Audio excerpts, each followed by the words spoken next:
Hey, Mega Moms, Jessica Hensley here with Real Estate Mega Moms, where we help moms create a life and a business that they love. And we're interviewing one of those moms today, Mary Hale. I'm so excited to introduce you all to this amazing woman. I just got to know Mary this summer, and she went through a micro team program. So we're going to be talking about her business, what life is like with a toddler and one on the way, and just how she's juggling it all.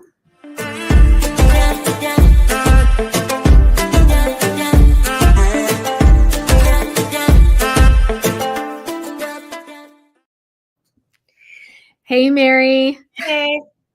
Thanks for being with me today. I'm excited to introduce you to our crew.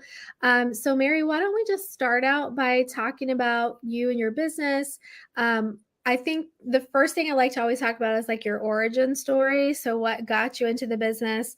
And you should also share like where you serve and where you live. Okay. So real estate is sort of in my DNA. My grandpa did real estate for a lot of his professional career, and then basically got out of the business and my dad jumped in. And my dad is my boss dad, as I refer to him. And so he's been in the business his whole professional career. I've been in the business my whole professional career, which is roughly 12 years. And so how that sort of happened, I really wasn't like planning on doing real estate as a career, but like I had some other ideas, but nothing that I was like had my heart set on. So when I was like a semester away from graduating college, my dad's like greatest assistant of all time, who's still like a dear family friend to us, found a job that just could pay her more at the time, and that's what she needed for her family. And so she jumped out. And my dad was like, do you want to do this? Because I had always been in the office, like doing back office clerical stuff, like scanning old and archiving old files and what have you, since junior high, and then stuffing envelopes for Christmas mailers before that, as a kid. And so he's like, you kind of already know the lingo, the business. If you want this job, it's yours. And I was like, I think you should like maybe, post a job posting and like look around, interview. And he's like, I mean, I could, but you would be good at it. Do you want it? And I was like, oh, the economy is not great. I'm about to graduate college, and like, it's not a bad gig. Like, sure. Yeah. So I did, as I was finishing school, I think I carried like 21 units and worked like 3/4 time for him because he needed that position filled. And then got my license a couple of years in, and then the rest is history. So and you decided to stay with it. And what she's not saying is that, maybe one day might take over the family business, and there's some aspirations there. So I will say this, a lot of time, we're moms in real estate, right? You grew up a realtor's kid. So it's a testament that you were interested in it, because that means, sometimes I hear from the kids that their parents were just like totally absent. Mm-hmm. Right. And so that's not what you had. You, of course, I know your dad had your mom, and, that's probably helped, but you weren't burned out on real estate from the beginning. So that's pretty awesome. Right. Yeah. And this whole thing has really morphed into, me like working as an assistant to my dad for the first like several years. And then now we really are just, I would say it feels much more like a partnership where he and I both wheel and deal and take clients and, do the forefront rainmaking type stuff, to the point where we've had to hire an assistant and other things over the years, like part-time assistants. And then we just hired we hired a transaction coordinator a while back, and now we've recently hired a listing partner, coordinator, and then also a showing agent, who they're one and the same right now. Yeah. But that's how we got, that's why your stuff interested me. I started listening to the podcast because I was like, I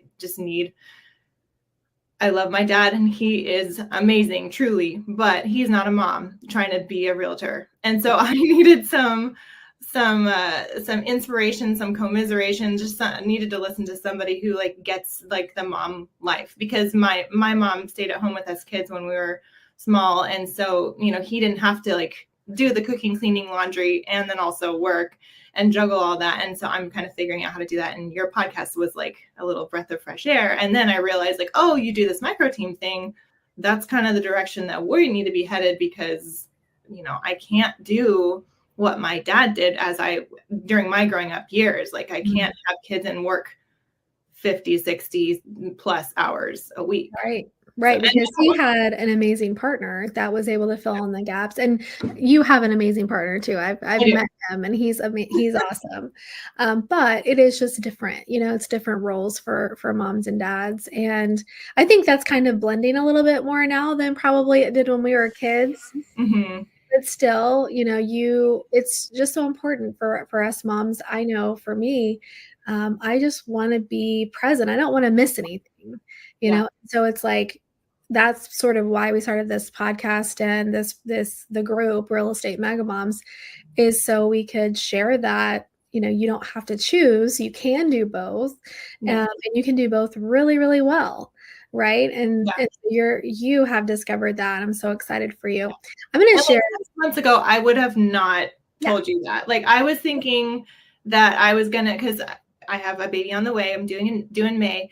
And I was thinking like, okay, we want another baby, but that just means I'm gonna have to step back down into like a clerical secretary type role. And my dad's gonna have to like go back, like we're gonna have to revert, you know, back to what we were 10 years ago, which I was the assistant and he was doing all the appointments and all of the showings. And, you know, like it was much less of a partnership. But now I can like easily tell you, I can still be at the forefront, and we can still be like working toward that transition of like me taking over the business and our clients seeing me as the expert. Cause I mean, I know what I'm doing now, you know, I've been doing this 12 years. And so, you know, instead of like taking some steps backwards in that process of putting me at the forefront of our business, we can kind of continue on that road, while I do the infant thing again. So yeah, I mean, it was perfect timing. And when Mary and I met this summer, she booked a discovery call with us, and just to talk about the micro team and, you know, how it might work. And I think you first talked to Katie, and Katie's like, oh yeah, this is what you need. This is a good fit. And she like was great. I was hooked on Katie for sure. Yes, she is awesome. And she's really good at, you know, uncovering who is a good fit for what program. And, you know, because we're all about like only join if this is going to actually change your life, because it is an investment for sure. And so anyway, we talked, you, me, and your dad, and it was just so cool to see your dad and how proud of you he is. It's very evident to me. And like, I know for me, that's my dream, is to leave my real estate business, because I've built this business. I don't want it to just fizzle away and, you know, or maybe somebody buy it. I mean, I don't know, but I would much rather leave it to my son or him to kind of come into it and take it over. So I know that your dad's so incredibly proud of you for even wanting to. And this micro team model, I think, has made it. So I have a couple questions, but I also want to remind everyone, Mary is, she's part of a boutique office in California. In fact, in like LA area. What's the actual town that you're in? So we're technically La Mirada, which we always tell people it's like close to Knott's Berry Farm, if you know where that is. It's closer to Knott's Berry Farm, but also Disneyland is like 20 minutes away. So that's kind of you know, gives people reference points. Yeah. Anaheim. Okay. Yeah. So they're doing it all, you know, and I have found that this micro team concept is so cool for the boutique brokerage, because essentially you're just, you know, setting up a business, and your dad had an amazing, successful business, you know, before. So it's not like he needed to reinvent the wheel, but as a lot of men and high performers tend to do, they just do the things and kind of do all of it. And it's really hard to delegate. Right. So, and that's totally me too. Like I'm such a micromanager. It's terrible. Yeah. Self-proclaimed micromanager. I'm working on it. Because the myth that we tell ourselves, And I mean, I think we really believe it, right? No one can do it like I can do it. And it Mhm. is true, Mhm. but some people might be able to do it better or in a different way. And even if they do it 70% of the way you do it, if it's not the highest best use of your time, it's way better to delegate. Yeah. Yeah. And it's just hard because it's our name on the line. We totally like glossed over Yes. that. Like we're not part of a big name brokerage. Like we are Nordine Realty.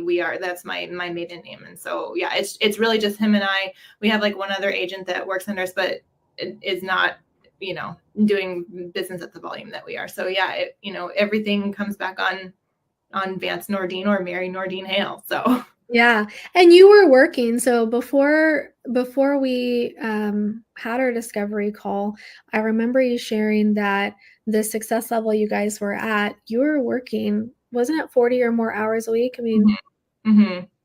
and they were wanting to have another baby at that time, and maybe like we're just finding out, and didn't tell me yet, but I think but my week one with your you class found out. that I was pregnant. Yeah. Oh, okay, okay. Because the discovery call was so cool. She's like, "We're trying for another one, and I'm working 40 plus hours, and I don't know if I can do it, and I don't want to let my dad down, but I want to, I want to have this business and have, and it's like I want to have it all." So why don't you walk me through, or our audience through, what was your experience like with onboarding with the micro team, and what did it actually teach you, and what does your business look like now? Okay, so that's a big Pretty question. loaded. So let's start Yeah. with what is your experience like starting the micro team? So, starting micro team, I probably talked to Katie a little bit more than you as far as like getting onboarded, which that's her job. Mhm. And she's amazing, just takes really good care of everybody one-on-one and make sure you're all set up. You guys, I think re-recorded like all of your videos that go with micro team formula, like 1 or 2 weeks into my program. So, which was great and fine. You guys did it pretty seamlessly. All the videos like lined up and Katie made sure they were all on our spreadsheet. So that was great. And it was nice to be able to get the fresh, and I never really watched through many of the old ones, but it was nice to get the super fresh material.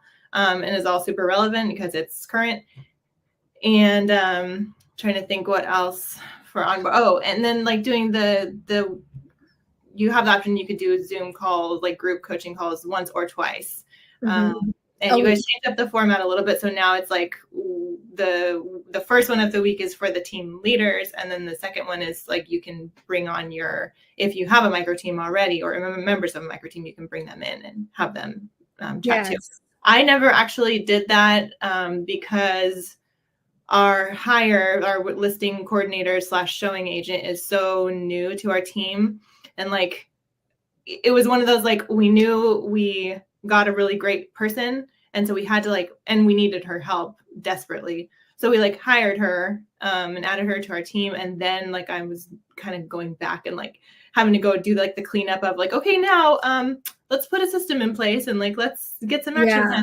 plans. Let's define your role. Yep. So because I was scrambling doing that and still am, frankly, I did never have her come to those, but those were super helpful in all the ways, and just getting FaceTime with you and other moms. That's another thing that I really like about your stuff, is that because it's an investment and because it's not some $200 program, which that'd be great, but it's not. It's more than that. And so you have to be producing at a certain volume in order to be able to afford something like that. Yeah. Or just have a bunch of money laying around because your partner works a bunch and wants to invest in you, and that's great too. But Yeah. most of the time, I would say most of the people in your program are they're doing real estate, it's their career type people. They're not doing it part-time while they work part-time at something else. And so just getting to rub shoulders with them, bounce ideas off of them, get Canva templates from them, get what to wear advice, or where to all Everyone's very sharing for sure. They're yeah. ready to give you everything. Yeah. And as am I, of course, you get the whole program. Mhm. So for those that don't know, I mean, probably if they're watching our podcast, they've heard me talk about micro team a lot, or maybe you've read the book. But why don't you share how was your business structured before, and what was the mindset shift and kind of the differentiator that you felt like, oh yeah, the micro team makes sense for boutique brokerage?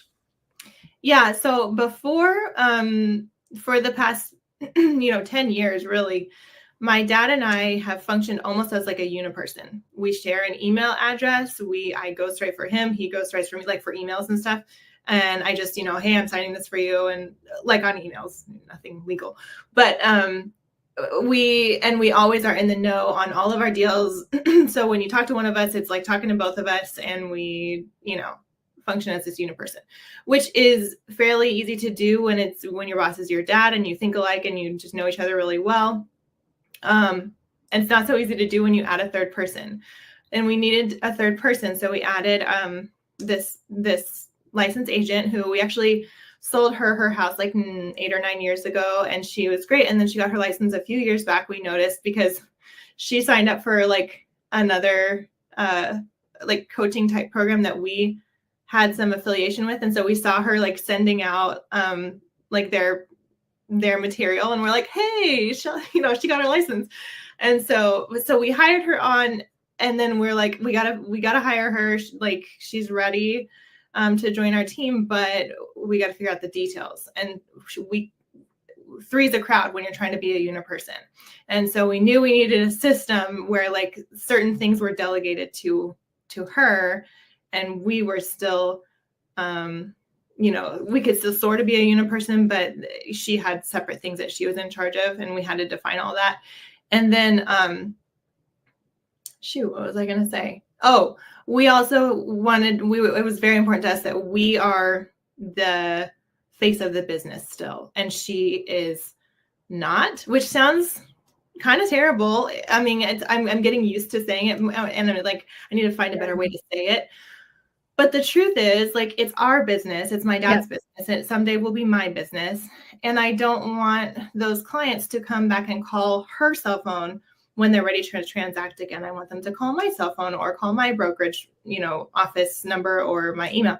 And so, figuring out how to do all that. And that was one of the things that we talked to you about it on our call when we were kind of feeling you guys out, like, this is something we want to do. Mm-hmm. And you were like, yeah, of course. Like, everybody says that, and everybody's concerned about that. And I have like a way of making all that work. And we're like, oh, okay, great. Why not? And so that has been, so we've defined her role pretty well by now, thanks to the fact that you kind of have all these job descriptions like written out. Like, everybody's kind of familiar with like a sales agent, but your tweak on that is a showing agent, which I love, and works out a lot better for like, down the road client retention type stuff. Yeah. And then, listing partner / listing coordinator, whatever you choose to call that. And you have a couple other roles that you've defined, and it's a plug and play thing. And we are finding that to be very true. We have to tweak it and make it work within our own systems and our own, to-do plans or action plans in our CRM and stuff. So there's a lot of fine tuning, but the basic premise is that we can add this great person to our team, and they, are not going to like steal the show, even though they're amazing. And it's going to, help our business function. And she still has the opportunity to work her own book of business and make money as well. And it doesn't affect her, because she's not going to be so busy. She's not going to do her own book of business 40 hours a week. That's just not where she's at. Mm-hmm. And so she can do stuff for us and help our team grow and be better, and also work on her own stuff and make her own money. And that's all fair and good and great. And so, that has really changed things. And so now that I want to say that we have like everything all figured out with her, and like we have all of our fine tuning done, we do not, because as you know, like, I think the third week into my coaching program, I got super, super, super, like the sickest I've been in my life, pneumonia, sinus infection, and lung infection, and all the things, and was pregnant, and, ended up in ER. And it's been a long road, and I'm like still not 100%. So I haven't done a lot of the fine tuning, but now that like I can see on the horizon that there is, I will be done with that. Hopefully like before the end of the year is kind of my goal.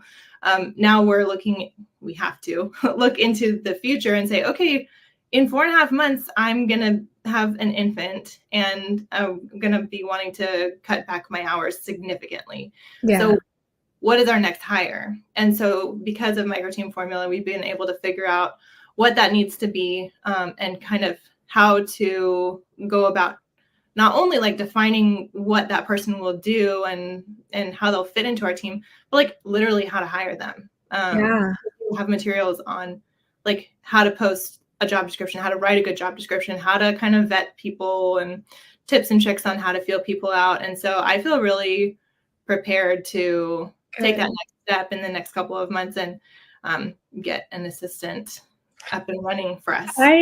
And not Mary, 40 you hours. have been like the model student for sure. And like she said, she had a major health scare.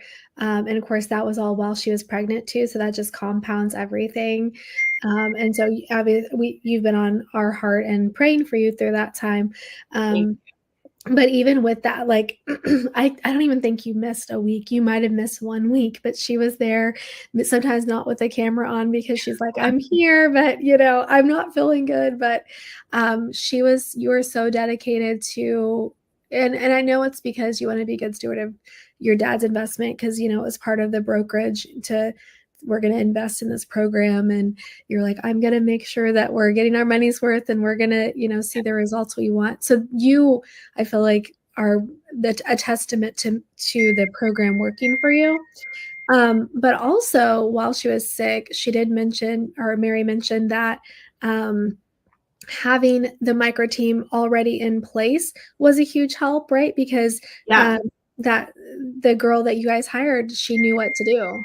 Yeah. It was sort of such a weird thing to go from, just working a ton of hours and just like white knuckling it through every week, just me and my dad on our transactions because we were so busy. And then we added Shelly, and like, I don't even know, probably only 3 months into having her on our team, was when I got super sick. So she's very much still learning and needs to get, wording from us and stuff, but she like has the touch too. Yeah. And so, just being able, like, I have never, since I've started in real estate, I have never literally not worked for, like, not opened email or anything, not checked in for more than like 5 days at a time. And even that is like super rare. Like I used to run a mission trip to Mexico, and it was back in the days like of not having like easy cell phone service when you leave the country. And so I would be like off the grid for those 5 days or whatever. But since then I've not, and I was sick enough that I literally just could not. Yeah. I couldn't breathe. I was like gasping for air. It sounded like I was drowning apparently. So we were able to just kind of function.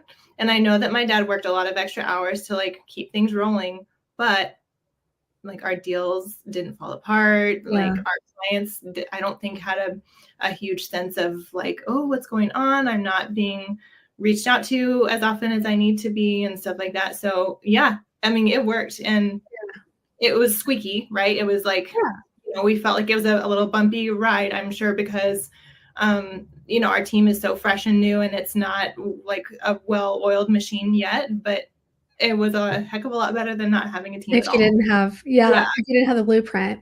And I want to touch on a couple things she said, and then I have a question for you too. So something Mary said about, it seems wrong, or we feel guilty, right, to bring on a team member or bring on an agent and to just basically say out loud, like, I want this business for the long term, right? I don't want someone else to take my business away. And I think that a lot of team leaders are in that catch-22, especially with the traditional team model. And that is definitely what happens. You bring on a buyer's agent, they get leads from the office, which is more typical, or I say office, I mean team. And then those leads end up using them for future deals or referring them their clients or their friends. And so that one lead that you've offloaded as a team leader has turned into multiple transactions that you may not be getting the same split on, or maybe they won't even be on your team later. And it is a real fear. And that's why I think the micro team makes so much sense. So what's going to happen for Mary and her brokerage is they're going to service the clients. They have the help that is going to help them scale, but you remain the main character. You remain the primary agent that's giving them advice. And like you said, I think you said the face of the business. That's exactly what's happening. So you're going to get the referrals, you're going to get the future business, and you're the one they'll remember. And I know I know what you mean. It does feel weird to even say it, but honestly, we should stop apologizing for wanting our business to be successful and wanting to take care of our families, right? Yeah.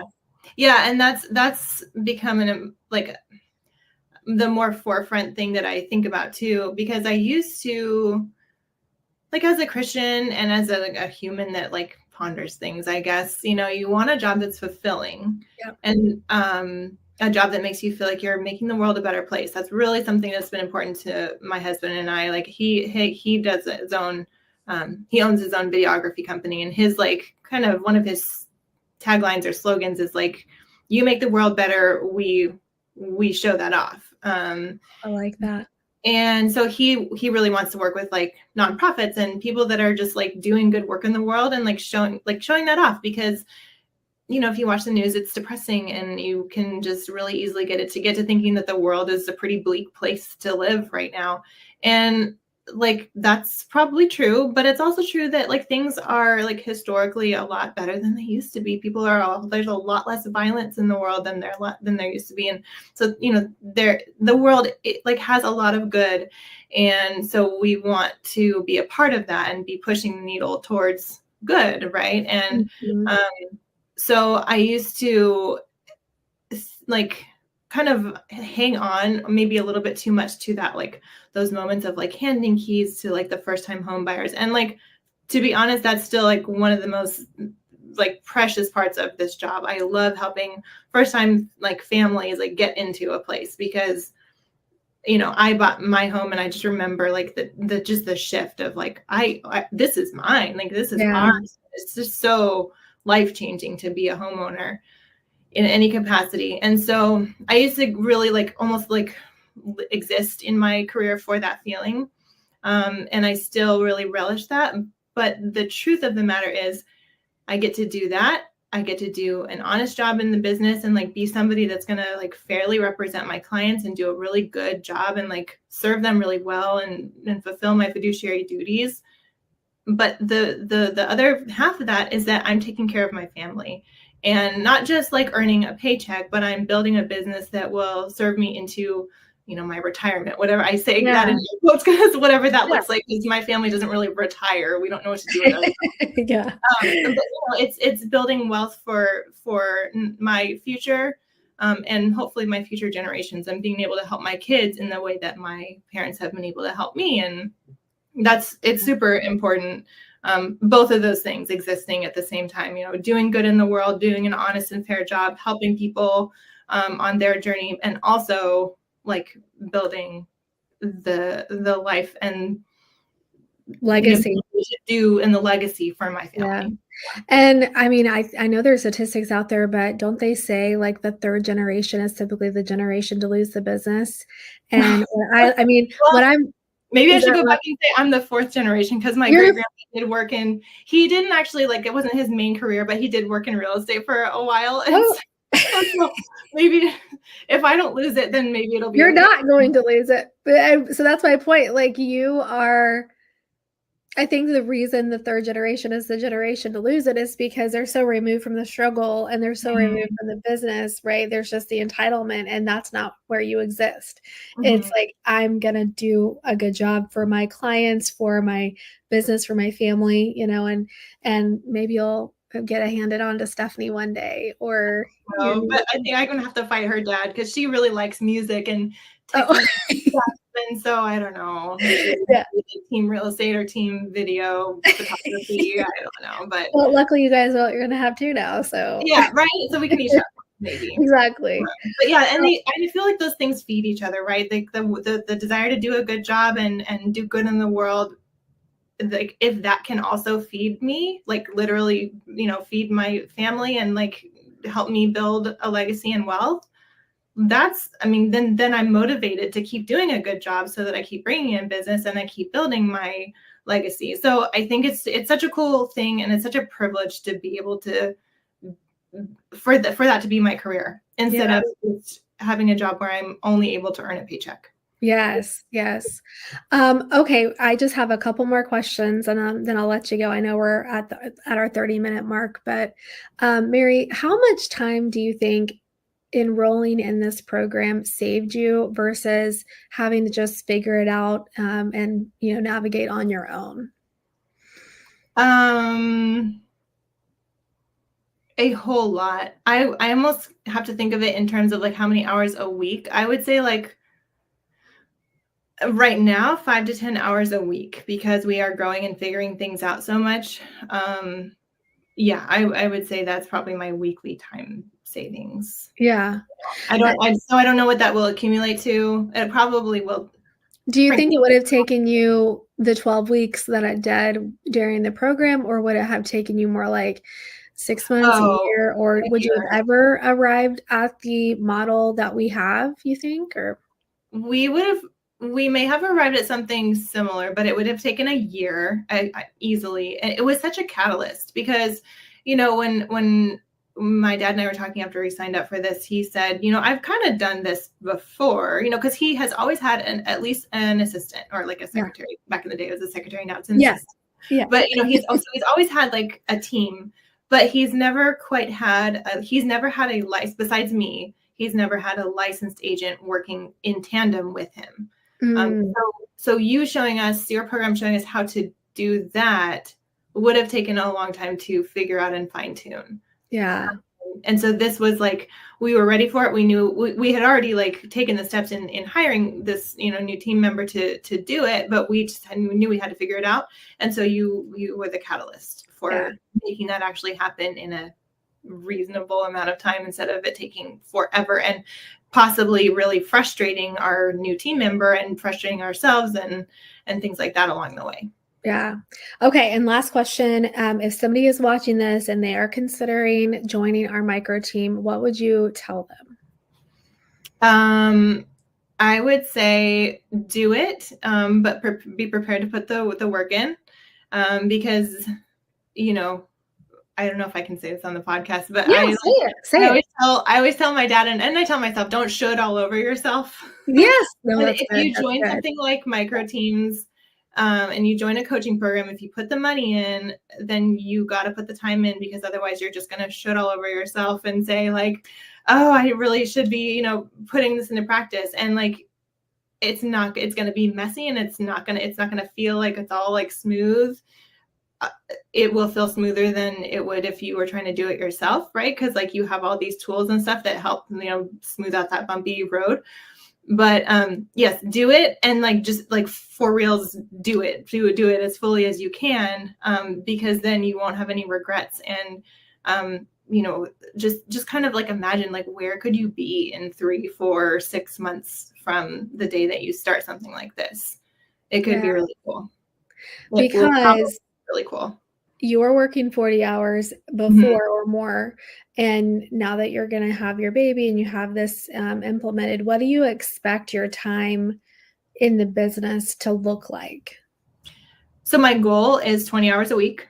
I probably came up with that number partially like from my own head, but partially from hearing you say that you spend 20 hours in your business a week. Yep. And I will be able to do that after our hire that we're working on right now. Yay. Because I'm getting an assistant to do all kinds of things. We're finding that job description, but so they will hopefully make up for like the chunk of time that I'm spending doing all of that stuff that I should delegate. Yeah. Right? So, And so the goal is for Mary and for anyone that goes through this micro team model is that you exist as a team leader doing the things that you love. So I'll share what I do. You're welcome to share if you already have that defined. But for me, the only place I show up in my business is I win the business. So I go on the appointments, go on the listing appointments and the buyer consultations. And then I will show the first time the buyer goes to look at houses. I'll do that first set of showings. And then I'm negotiating contracts because I have a showing agent that's doing the rest of the showings for me. And then for the listing, I'm negotiating any offer that comes in. So winning the business, negotiating, and then I show up to kiss babies and shake hands, at closing. And so that's where I love existing. And of course, I'm the face of the business and overseeing it. But, with the level 10 meeting that we do weekly and like this system, it's really easy to hold the team accountable to doing their piece of the puzzle. mm-hmm.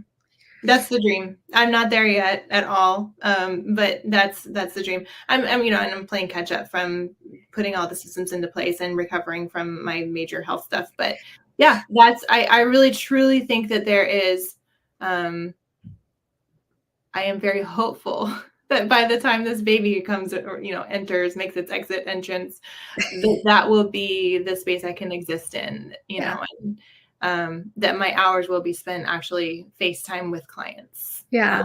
In like majority. It'll happen for sure. And it took me quite a while to arrive where I'm at, and to get the right people in the right roles. So yeah, that's another piece of advice I would have for someone that's looking at this program. Like, don't think it's going to happen overnight, but it's going to happen a heck of a lot faster with help and with a blueprint and, somebody guiding you through. So it's like going down a path that has booby traps along the way and having somebody right ahead of you. I'm like, don't step there, step here. Like, I feel like that's kind of what we do. You still have to go through the path, but you're just going to make less mistakes. Yeah. Yeah. Yep. Totally agree. Okay. Well, thank you, Mary, for being with us. And we'll see everyone in our next episode.